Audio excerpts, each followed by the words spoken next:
नमस्कार, मैं हूं धर्मेंद्र। आप देख रहे हैं ऑनलाइन न्यूज इंडिया। पश्चिम बंगाल का विधानसभा चुनाव करीब करीब आधा मतदान हो चुका है और आधा मतदान होना अभी बाकी है। लेकिन ये विधानसभा का चुनाव आखिरकार किस तरफ जा रहा है, हवा का रुख किस तरफ है, इस पर चर्चा करेंगे। इस वक्त हमारी मौजूदगी विक्टोरिया मेमोरियल के बाहर है। कोलकाता के अंदर जिस तरह से चुनाव का माहौल है, ये चुनाव का माहौल आखिरकार किस तरफ जा रहा है और क्या पश्चिम बंगाल बीजेपी के लिए एक नई प्रयोगशाला है, ये बड़ा सवाल है, बड़ा मुद्दा है और इस पर चर्चा करेंगे।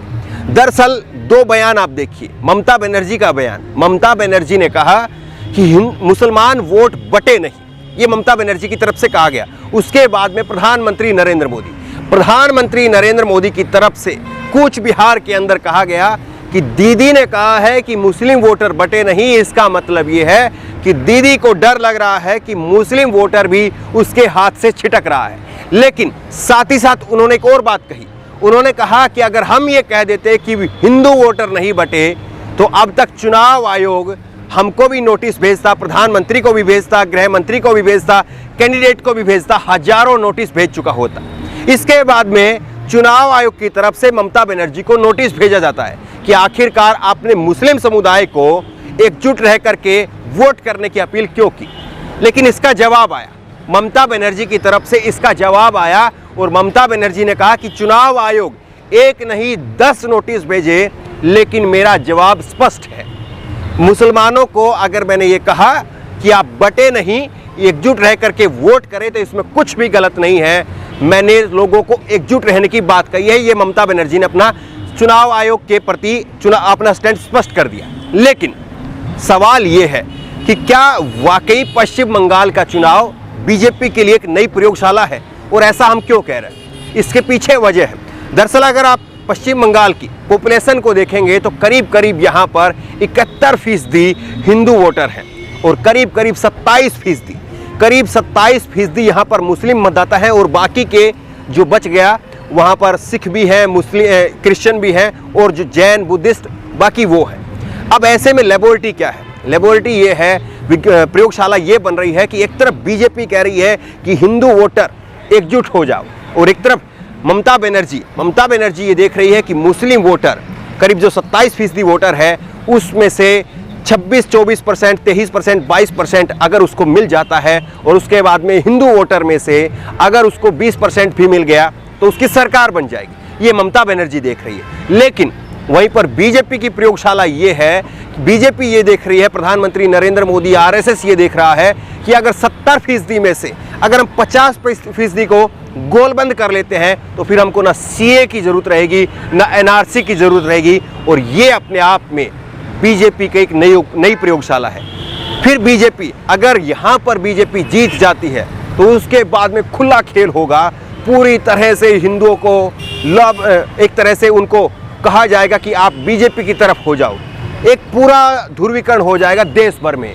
ये एक नई प्रयोगशाला है। अगर यहाँ से बीजेपी सफल हो जाती है, 71% वोटों को अपनी तरफ बीजेपी करने में, उनको एक तरफ एकजुट करने में बीजेपी सफल हो जाती है, और 71% में से अगर बीजेपी यहाँ पर 40%, 50% हिंदुओं का वोट एकजुट हासिल करने में कामयाब हो जाती है तो बीजेपी यहाँ पर जीत जाएगी। लेकिन पश्चिम बंगाल क्या ये नई प्रयोगशाला बीजेपी की सफल होने देगा, ये बड़ा सवाल है। लेकिन इसका उत्तर भी उतना ही सरल है। आप जैसा ग्राउंड रिपोर्ट में लगातार देख रहे होंगे, ग्राउंड रिपोर्ट में लगातार ये दिख रहा है कि पश्चिम बंगाल का कल्चर कुछ अलग है। पश्चिम बंगाल का कल्चर ये कहता है कि यहाँ पर एक ही घर में टीएमसी का भी झंडा है, बीजेपी का भी झंडा है और सीपीएम का भी झंडा है। तो सबसे बड़ी बात ये है कि क्या ये पश्चिम बंगाल जो हर किसी को अपने साथ लेकर के चलता है, क्या वो पश्चिम बंगाल एक पार्टी विशेष के लिए लामबंद अपने आप को कर पाएगा? क्या पश्चिम बंगाल का हिंदू, क्या बीजेपी जिस तरह से नई प्रयोगशाला यहाँ पर करनी चाह रही है, क्या यहाँ का हिंदू वोटर एक तरफा बीजेपी की तरफ हो पाएगा? बड़ा सवाल यही है। लेकिन अगर ऐसा हुआ तो सोचिए फिर आम आदमी के जो मुद्दे हैं, आम आदमी का महंगाई का मुद्दा, बेरोजगारी का मुद्दा, पेट्रोल डीजल का मुद्दा, वो मुद्दे फिर कहाँ रहेंगे? बहुत आसानी से एक सिक्का उछाला जाएगा हिंदू वर्सेस मुस्लिम, और उसमें सारे मुद्दे फिर गौण हो जाएंगे। तो ऐसे में पश्चिम बंगाल का जो मतदाता है, क्या उसके मन में ये सारे सवाल हैं कि अगर पश्चिम बंगाल का मतदाता हिंदू वर्सेस मुस्लिम अगर यहाँ पर होकर के वोट कर रहा है, तो फिर ऐसे में क्या वो आने वाले अपने भविष्य को बर्बाद नहीं कर रहा है? ये भी बड़ा सवाल है। सवाल आखिरकार ये है कि क्या वाकई यहाँ पर जिस तरह से टीवी में जो ध्रुवीकरण दिखाया जा रहा है कि हिंदू वर्सेस मुसलमान पूरा चुनाव हो गया है, क्या वाकई ऐसा हो रहा है?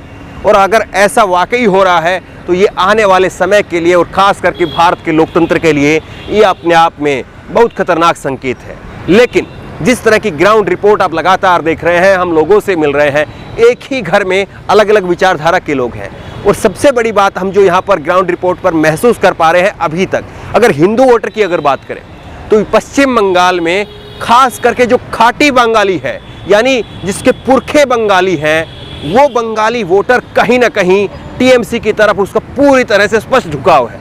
अब उसके बाद में जो वोटर यहाँ पर हिंदू वोटर है, जो पश्चिम उत्तर प्रदेश से आया है, बिहार से आया है, मध्य प्रदेश से आया है, राजस्थान से आकर के मारवाड़ी है, उन वोटर में कुछ बीजेपी की सेंधमारी हिंदुत्व के नाम पर जरूर है, लेकिन ये किस हद तक है ये अपने आप में बड़ा सवाल है।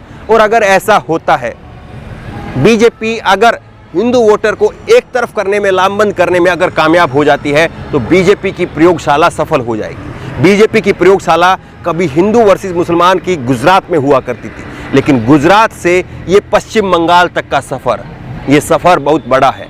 और इस सफ़र में मोदी, अमित शाह, बीजेपी के दो बड़े नेता, उन नेताओं के कंधों पर इसका भार है कि पश्चिम बंगाल से वो बीजेपी को जिता करके निकाले।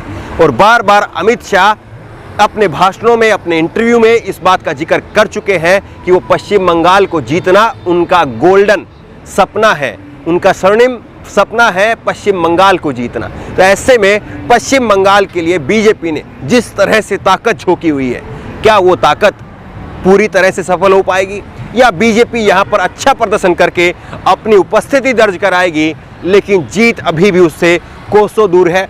ये बंगाल की जनता के ऊपर निर्भर करता है। लेकिन ये बात जरूर है कि अभी भी पूरी तरह से यहाँ पर ध्रुवीकरण नहीं हुआ है। ये बात हम डंके की चोट पर कह सकते हैं। अभी भी बंगाल के लोग यहाँ पर हिंदू मुसलमान के उस कल्चर को, भाईचारे के उस कल्चर को लेकर के आगे बढ़ रहे हैं। जो कोशिश टीवी मीडिया की तरफ से, बीजेपी की तरफ से, आरएसएस की तरफ से की जा रही है, जमीनी स्तर पर उसका अभी उतना प्रभाव नहीं है। और सवाल यही है कि जिस तरह से ये चुनाव आगे बढ़ेगा, अभी भी आधे चरण का मतदान होना बाकी है, ये चुनाव धीरे धीरे जैसे आगे बढ़ेगा तो क्या वाकई टीवी का एजेंडा सेट हो पाएगा? तो क्या वाकई बीजेपी जिस तरह से हिंदू वोटर को अपनी तरफ लामबंद करना चाह रही है वो हो पाएगा, या फिर जिस तरह से बंगाली कल्चर है क्या वो बना रह पाएगा?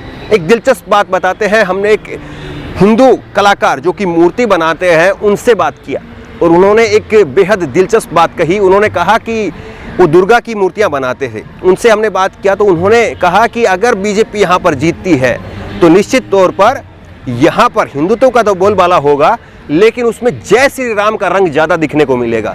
और जो दुर्गा पूजा का यहाँ पर जो कल्चर है, लोगों के अंदर दुर्गा पूजा को लेकर के जो यहाँ के लोगों के अंदर जोश है, जो उसमें आस्था है, उसको कहीं ना कहीं बीजेपी कम कर देगी, ये उन्होंने कहा।